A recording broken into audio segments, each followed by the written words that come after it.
내장 비만이 심하다. 내장 지방이 생긴다는 거는 건강하지 않다는 뜻이거든요. 그냥 꾸준히 반복하시기만 해도 내장 지방은 굉장히 많이 감소를 하게 됩니다. 허벅지나 엉덩이 뒤쪽에는요, 같은 조건에서 지방이 덜 깨지는 부위인 거죠. 실제로 수술을 하지 않고 그 부위의 탄력을 강화시키고자 할 때 건강과 또 몸매 관리도 동시에 좀 가져가고,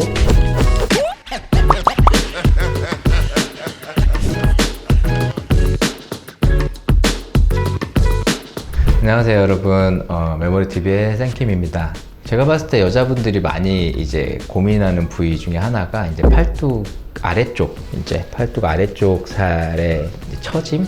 팔 자체가 두꺼웠을 때는 이제 다이어트를 하면서 해결을 보려고 하겠지만 별로 두껍지는 않은데 아래쪽으로 좀 처지는 경우, 사실 결과론적인 얘기긴 하지만요, 너무 많이 처져 있는 상태에서 오시게 되면 한 번에 그거를 해결하기가 어렵습니다. 실제로 수술을 하지 않고 그 부위의 탄력을 강화시키고자 할 때, 탄력이 많이 떨어져 있을 때는 너무 회복을 시키기가 어려운 거죠. 팔뚝이 좀 처진다 싶을 때 미리미리 그 부분의 탄력을 올려줄 수 있는 잘 나온 장비 시술들이 있거든요. 그런 것들을 좀 1년에 한 서너 번이라도 꾸준히 계속 받다 보면 그 부분의 탄력이 어느 정도 유지가 되고 혹은 좀 더 나아지는 방향으로 이렇게 갈 수 있지 않을까 싶고요. 되게 탄력을 강화시키는 장비들이 에너지를 좀 세게 주는 방식이 많기 때문에 지방 자체 타이트닝이 되면서 좀 약간 슬림해지는 역할도 하게 됩니다. 기본적으로는 병원에서 뭔가 장비 시술을 해서 내가 체형을 바꾸고자 한다라고 할 때, 저번 주에 얘기했던 내가 지방대사를 좀 더 활성화시키고 살고 있는가는 굉장히 저는 중요하다고 생각을 해요. 그래서 특정 부위에 라인 교정을 하기 위해서 생활을 하나도 바꾸지 않고 그냥 그 부위의 라인만 교정하는 게 불가능하냐? 가능할 수 있겠죠. 정말 많은 장비와 많은 노력을 동원하면 가능하겠지만, 본인이 집에서 홈케어를 할 수 있는 부분이 있다면 그거를 하면서 건강과 또 몸매 관리도 동시에 좀 가져가고, 사실 노력만으로 되지 않는 또 혹은 되게 어려운 부분들이 있어요.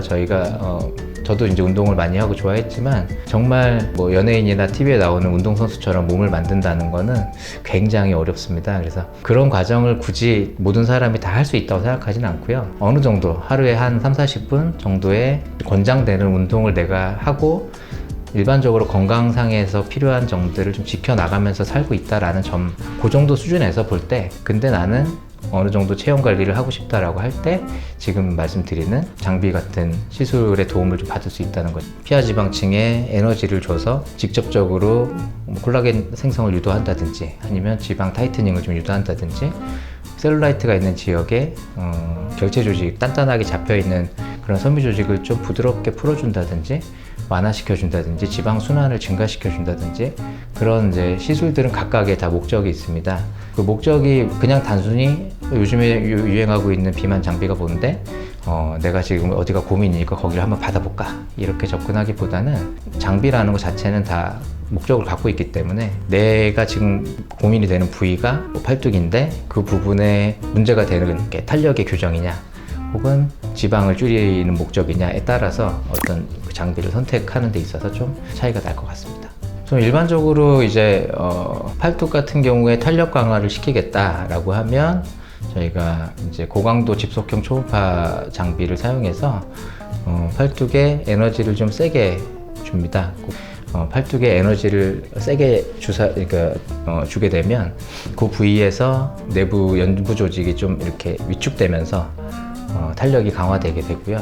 과정이 되게 한 2-3주 정도 지나면 눈에 보이는 효과들이 좀 나타나는 것 같습니다. 그래서 되게 2-3주에서 한 달 정도 기간을 두고 그런 시술들을 반복할 수 있고, 경우에 따라서는 강도를 좀 약하게 해서 한 2주 간격으로 반복을 할 수도 있고, 그래서 쉽게 말하면 텐션을 좀 올려주는 거죠. 그 부위에. 단지 살이 이제 지방 양이 많을 때는 다이어트를 해가면서 해야 되겠고, 양이 많지 않은데 탄력이 떨어져 있을 때는 이런 식으로 텐션을 좀 올려줄 수 있는 장비나 혹은 시술을 병용하면서 가는 것도 방법일 것 같고요. 내장 비만이 심하다. 내장 비만이란 거는 독성 지방이라고 해서 있어야 되지 않는, 그러니까 지방이 원래 있을 자리가 아닌 곳에 지방이 축적되는 현상으로 생각을 해볼 수 있고요. 내장 지방이 생긴다는 거는 건강하지 않다는 뜻이거든요. 그러니까 내가 좀 건강하지 않은 생활, 불규칙한 식습관 혹은 인스턴트 식품, 이런 것들이 이제 과하게 반복되다 보면서 몸에서 당장 쓸 수 있는 에너지를 자기 옆에다가 비축해 놓는 형태가 이제 내장 지방이라서 지방 대사를 활성화시키는 생활을 그냥 꾸준히 반복하시기만 해도 내장 지방은 굉장히 많이 감소를 하게 됩니다. 우리가 예를 들면 뚱뚱한 비만 남성이 병원에서 뭐 지방간이 심각하다는 얘기를 듣고 특별히 심하게 다이어트를 하지 않더라도 그냥 술 끊고 규칙적인 생활 좀 하고 운동 좀 하려고 노력하고 이렇게 해서 한 달 있다가 막상 다시 초음파를 해보면 지방간 상태가 많이 호전되어 있는 경우가 많아요. 내가 무슨 20kg씩 살을 빼고 이렇게 하지 않았더라도 생활이 교정됨으로써 내장 지방의 양은 충분히 좋아질 수 있는 것들이 많습니다. 그러니까 실제로 건강한 생활을 하고 있느냐의 문제인 것 같아요. 그래서 내장 지방이라는 거는 생활의 건강함, 그리고 아까 말했던 기초적인 지방 대사를 활성화시키는 생활을 하겠다. 그걸로 해결책이 될 수 있을 것 같고요. 내장 지방하고 가장 비슷한 게 복부 지방의 행태거든요. 그러니까 복부 지방을 뱃살을 줄여간다라는 거는 결국 건강해진다는 뜻하고 굉장히 밀접합니다. 다만 옆구리 같은 경우는 활동량이 적어서 좀 축적되는 경향도 있는 것 같아요. 그래서 지방 대사를 증가시켜 줄 수 있는 어떤 시술을 병행한다든지 혹은 그쪽에 폼롤러 등으로 마사지를 좀 집에서 많이 해준다든지 하는 것도 도움이 될 것 같고요. 그러니까 해당 부위의 움직임을 좀 많이 해줄 수 있는 부위별 운동을 해주는 것도 도움이 되겠고, 이게 결국 많이 안 움직여서 생기는 부위의 대표적인 부분이 옆구리 뒤쪽, 뒷구리라고 보통 표현하는 그 부분이죠. 여기는 이제 인체에서 활동량이 굉장히 적은 부위거든요. 그런 부분들은 그렇게 해결을 하실 수 있을 것 같고요. 병원에서는 그 부분의 지방대사를 증가시켜 줄 수 있는 뭐 고주파라든지 중저주파나 초음파 이런 시술들을 이용해서 그 부분의 지방 대사를 좀 활성화 해주기도 하고, 뭐 주사를 놔서 좀 지방 분해를 도와주기도 하고 그렇습니다. 이제 허벅지나 엉덩이 뒤쪽에는요, 지방 대사 자체가 복부나 이런 데에 비해서 좀 덜 일어나는 경우가 많습니다.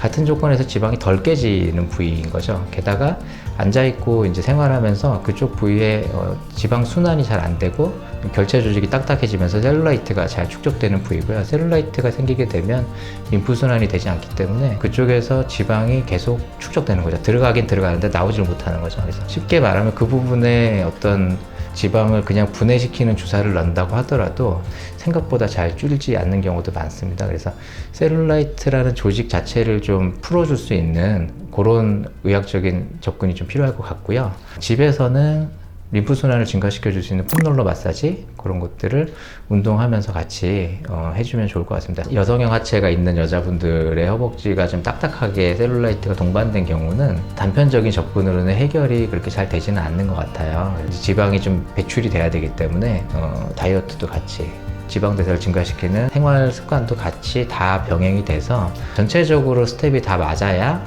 조금씩 이제 해결이 돼 나가는 것 같고요. 기본적으로 순환이 좋지 않은 조직이기 때문에 속도가 빠르기가 어렵습니다. 그래서 최소 3개월에서 6개월 정도의 긴 기간을 잡고 차근차근 관리를 해나가는 과정이 좀 도움이 많이 되지 않을까 생각합니다. 네, 여기까지 오늘 바디 쉐이핑의 부위별 접근에 대해서 또 개략적인 이제 장비 관련된 혹은 의료 시술에 관련된 내용들이 좀 구체적으로 나오지 않다 보니까 아무래도 좀 원론적인 얘기가 된 것 같은데요. 다음 시간에는 좀 지금 현재 의료계에서 비만 시장에서 병원에 오시면 받을 수 있는 어떤 시술들, 꼭 저희 병원에서 하는 시술이 아니더라도 전반적으로 환자가 병원에 가서 자기 부위별로 문제가 있을 때 선택할 수 있는 장비나 시술들에 대해서 제가 아는 선에서 한번 정리를 해서 얘기를 드려볼까 합니다. 여기까지 저는 메모리TV의 샘킴이었습니다. 다음에 봐요.